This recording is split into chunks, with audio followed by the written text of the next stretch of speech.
Yo, what's up, guys? Welcome back to the Crypto Plebs channel. It's your host, Jumpman. And today we're going to go over some altcoins and we're going to talk about some weekly updates that are happening this Wednesday with CPI data and just try to get a basic feel of the market sentiment for this coming up week.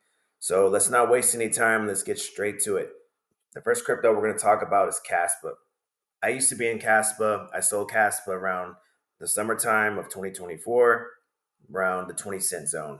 I was in Caspa in about 2022, beginning of 2023, around the 1 cent zone, sub under 1 cent. It was a nice asset. It was basically what everybody else says. It solves the trilemma fast, um, the scaling and the blog dag and all these other things that other influencers say. I'm not going to waste any time giving you guys the sales pitch about why to buy Caspa. We all know about some of the FUD that's been going on with all these YouTubers and the beef that's going on between all these other devs and YouTubers. And look, guys, we're not in high school. I don't care about stuff like that. If anything, it has actually made me more bullish towards it because, these guys think they're the Wolf of Wall Streets of crypto. And in all reality, they're just a bunch of little kids that have a bunch of Discord followings and they're just basically thinking that they can move the price. In all reality, they can't. Look, I think that people just got impatient with the crypto. It went through a downturn. This thing has been a main performer all through 2022 and 2023, and even some of 2024. And some of the newer investors that got in, they just were under this mindset that crypto just goes up and goes up and goes up. And right now, it's just not the case. I think this thing is down, 40%, and people are freaking out about that. Um, when I judge crypto, I look off of just a basic, simple analysis is from has any of the fundamentals changed? Does it still do what it has to do? And or are there anything that maybe is causing for me to think anything different of the project other than some of this other dumb bull crap that I feel is maybe not important? And the answer is no. So Caspa is checking some of the boxes. Like I said, I still believe that it's going to do great. I do have my own disagreements about, where I think it's going. I don't want to give any price predictions in this video. If you guys are looking for that, you most definitely want to join the Discord. But just always remember that, this is all speculation. Anything that I say or anybody else says is just a guess. This thing goes where it's going to go.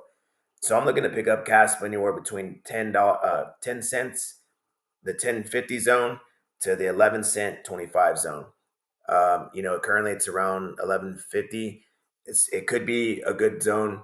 I haven't seen it dip under this 10 cent zone, so it's showing me strength there. So, if you're not really tripping about the whole 1 cent differential, you could go ahead and start swapping into it now. I think that it would be not a bad thing to start maybe grabbing some allocations into it. There's a lot of news swirling around on X that they're going to be getting this Binance listing. So, I think that's worth maybe taking that into account. So, that's most definitely the first crypto that I wanted to start off with. And the next one's going to be Cardano. Cardano has been showing a lot of the strength at this 90 cent mark. I currently hold a good amount of Cardano. I'm looking just to see, hopefully it holds at this 90 cents. If it doesn't, I'm looking to maybe snag some up at 85 cents and maybe the 80 cent zone. I don't see it going any under there unless, Bitcoin decides to take a poop. Then we'll snag some up there. The next one is going to be Sui. Guys, Sui's been bullish all freaking year and all last year. I know everybody was saying that this is a VC coin.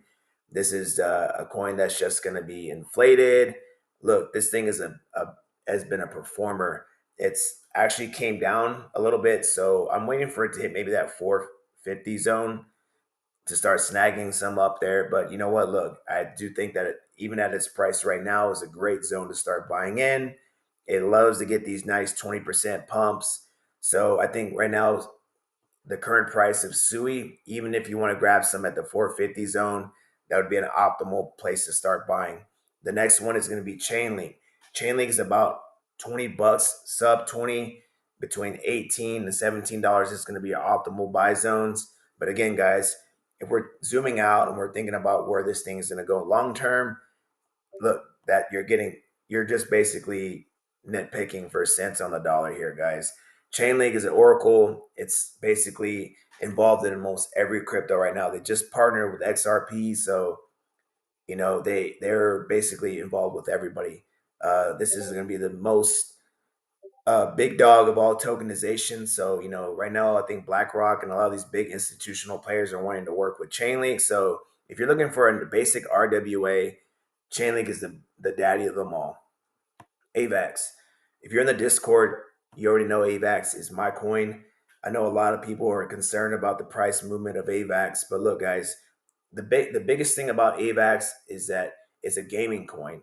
It's not just a gaming coin, but it's mostly recognized through the gaming sector. Once gaming does pop off, this coin is going to rocket. I'm not concerned about the price action at all. I use these dips as an opportunity to buy more. We've been holding this $36 zone. So if it does fall below like 35, 34, I would be snagging more up and just waiting. This coin is going to do just fine. So I know a lot of people are concerned about the price movement, but guys, look, I I would rather be buying AVAX than the majority of these crypto because believe it or not, this thing is also ISO 22 compliant as well. A lot of people don't know that, but it does check those boxes as well. So I would most definitely be looking to snag up some AVAX. And then the next one is going to be Pith. If you guys are not really feeling the whole chain link price of $20, Pith is going to be a great option. It's almost at 30 cents. I do hold a really good amount of it. This one is probably my most underperformed crypto that I own. A lot of people talk about the dilution and all these kind of things, but look, I like competitors to the number one coin, and the number one coin in the Oracle spot is Chainlink. And like I said, like it or not, Pith is number two, and it's part of I believe the number one altcoin besides Ethereum is Solana. It's the number one side coin on Solana. So, if you guys are lovers of Solana and you believe that Solana is going to go to, three or $400, I am hoping that Pith will at least try to re-challenge this dollar zone. I'm really hoping on it. I've been loading up on these 30-cent zones. So, is it going to break this dollar? I'm getting a little concerned about it, but I'm perfectly fine getting out at 90 cents on that. So, at this point, who's going to complain about a 3 to 4x? I mean, it's crazy. But, most definitely this coin is not that easier to get to. You can get it on, Phantom or some of these other exchanges. I'm hoping that one day that Coinbase will list this sucker, but I think we're not going to get all that until we get this inauguration going through and we get some clarity, hopefully in the next couple of weeks or coming months. And then are going to be located in our Discord slash Patreon. The links are going to be listed below. And again, guys, this Wednesday is going to be CPI data. That's going to be letting us basically know where we're going to be going, if the inflation is basically under control or is it going back up. Currently, the estimated predictions are going to be at 2.6. They were going to be, I think, zero point 0.1 higher than projected from last reading, which is obviously not the direction that we want to be going, but it's not like big time higher. So anything more than that will most definitely be a big red flag and cause for concern. Remember, we are expecting quantitative easing, not quantitative tightening. And right now, the markets are predicting that there will be quantitative tightening, which is not good for risk on assets. So make sure if you guys are ready to buy or trying to buy, you guys are taking these things into account. What I'm instructing some of my Discord members is to be a little bit more cautious in their entries. If you guys are looking for any more type of help, any type of guidance, remember, you guys need to be part of a community, even if it's not part of Crypto Plebs. The whole part of Plebs is to help you guys understand and learn where and when to buy and kind of, navigate through these, kind of scary times. You just don't want to be putting big amounts of money into crypto and then not knowing, all the stuff that's happening in the week. We have a lot of big meetings this week, and also, like I said, the whole CPI data that's coming out. So before this thing starts getting longer than what I expected, I'm gonna go ahead and kill the video off. Again, guys, if you can leave me a like and a sub, leave me a comment. Let me know, how I did, if I was doing good, if I suck, or I need improvement. Any feedback would be great. Remember, guys, this is not something that I have experience at. This is totally new to me. But like I said, and through my past videos, that progressively I want to try to get better, and I want to earn you guys' trust. And I look forward to many engagements with you guys. So, with that being said, I'm out like a scout. Crypto plebs, deuce.